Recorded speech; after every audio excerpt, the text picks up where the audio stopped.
Good morning po, ma'am. Kami po ang Group 10. Ang topic po namin ay tungkol po sa prenatal development. Ito po ang kasama namin si James Dobria at sa James Dobria, pasok po. At saka si Elise Simeon and yours truly, Christopher Padilla po. So, babasahin ko po yung introduction sa prenatal development. Ang magiging learning outcomes po natin, ito po ay, at the end of this module, you should be able to trace the course of the prenatal development process that you went through.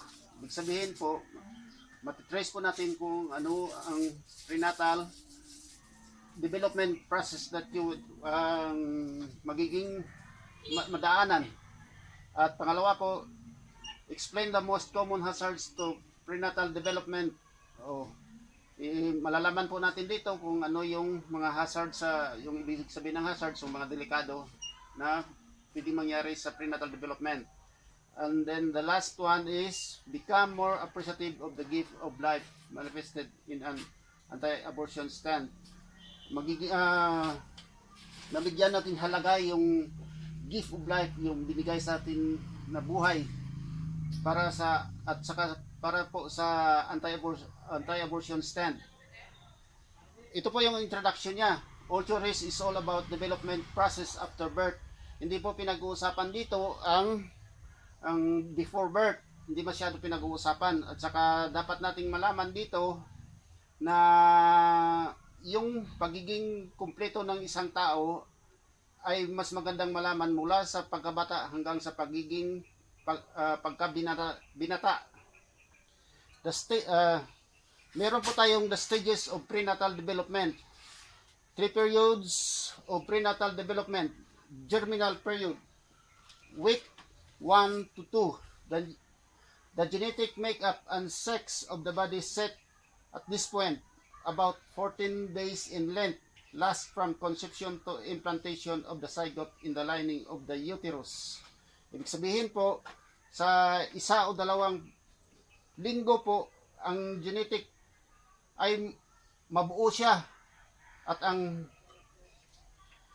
kasarian po ng baby na nakaset na siya po, nakaset na siya at sa loob ng 14 days, mahaba na po yun, last from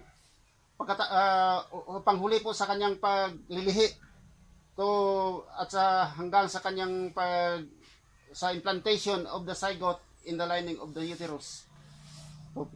Pangalawa po, embryonic period, 2 linggo hanggang 8 linggo after pagkatapos po ng kanyang paglilihi. In this stage, the name of the muscles zygote become embryo. Yung mga muscles po na nabubuo at saka yung zygote magiging embryo. At saka pangatlo po yung fetal period, 2 months to 7 months after conception. Growth and development continue dramatically during this period. Ibig sabihin po, yung paglaki at pagdevelop ng mga fetal period ay magpapatuloy. Magiging malakas siya at sa kanyang period. Yan lang po. Ang kasunod po ay re-report ni Sir James Dobria. Ma'am, good morning. Amo ning continuation report ni Christopher Padilla. The details of the development process of fetal period. Fetal period 2 months and 7 months after conception, growth and development continue dramatically during this period. Diri nag-umpisa ang ang pagwansang bata ng 2 months to 7 after conception, ang development ang diri nang kamat-amat na siya kuan ga form ng iyang alawas ba. Tapos 3 months after conception, fetus is about once a fetus has become active, moves in arms, in legs, open and close in mouth, and moves in head. Diri naman sa 3 months after conception fetus, diri nagahulag ang iyang mga amot niya, iyang tiil, kaga open ang iyang ba niya lang gaulag-ulag na siya ba. Ma'am, tapos diri naman ta sa ning 4 months after conception, fetus is about 6 inches long in weight. 4 to 7 once growth spurts occur in the body. Lower parts are prenatal. Reflex are stronger. Mother feels arms and legs movement for the first time. Diri naman na mabatsagan sang nanay nga nagaulag ang bata sa iyang tiyan. Tapos ning mabalaan niya nga anong gasipa-sipa. So nang gakuan sa tiyan niya ga ulag-ulag. Tapos diri naman ta sa 5 months after conception, fetus is about 12 inches long. Way close to found in structure of skin. Finger and toenails have forms. Fetus is more active. Diri naman daw sa 5 months nga diri naman daw gagawas ang gatubo ng iyang mga kuko sa kamot ma'am kag tapos sa tiil. In legs movement for the first time. Diri naman aning gulag-gulag ang iyang mga pag sa mga lawas. Tapos 6 months after conception, fetus is about 14 inches long and weigh 1.5 pounds. Eyes lens are completely formed.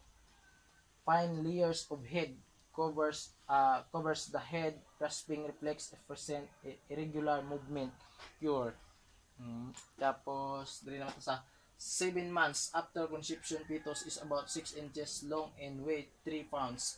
Amo na ning kuan daw pagkatapos ang iyang ni pagpanamkon ing sa conception, amo ning pagpanamkon sa iyang nanay. Tapos 8 and 9 months after conception, fetus growth longer and gains substantial weight about 4 pounds. Amo ning paggawas na sang bata, manugawas ng bata ba. Amo ning matawag nga tao nang gid siya kay naggawas na gid siya. Amo lang na ma'am. Ang sunod i-explain lang ni Elise Mune. So good morning sa aton nga teacher no si ma'am. Amo ni ang last nga report, continuation sang report ni Mr. Padilla and Mr. Dobria. So ang teratology and hazard to prenatal development. Teratology is the field that investigate the causes of congenital or birth defect. Teratogen is that which causes birth defect. It comes from the Greek word tera, which means monster. So ang teratology, among inisya daw since ang bata or ara pa sa tiyan daw amo ni ang pinakadelikado nga situation nga ara sila. So ang Greek word sang tera, which means monster. So daw pag inborn ang bata, so damo na siya sang ginatawag naton nga may mga kulang sa iya, so naglain ang iyang mga itsura. So diri kita sa below are cluster of hazards to prenatal development. First is prescription and non-prescription drugs. This includes the prescription as well as non-prescription drugs. Antibiotic is an example of a prescription. So amo ini siya, so dapat gid naton ang prescription is dapat naton sundon kung ano ang advice sa mga doktor nga amo ni ang dapat imnon sa may mga dosage na siya. So example of harmful and prescription drugs are diet pills, aspirin, and coffee. So, amo na siya ang dahilan pag ang isa ka nanay nga nagainom gid siya sa sobra sa diet pills, aspirin, and coffee. So, amo ini siya sang ang epekto sang bata. So, paggawas niya daw abnormal ang bata. So, daw amo gid ni siya ang kahulugan sang teratology and hazard prenatal development. So, maraming salamat po. Amo ini ang amon nga report sa group 10 ni Mr. Christopher Padilla and James Dobria, kag ako ang naga-report sa sininga last nga reporter Elise Mune sa amon nga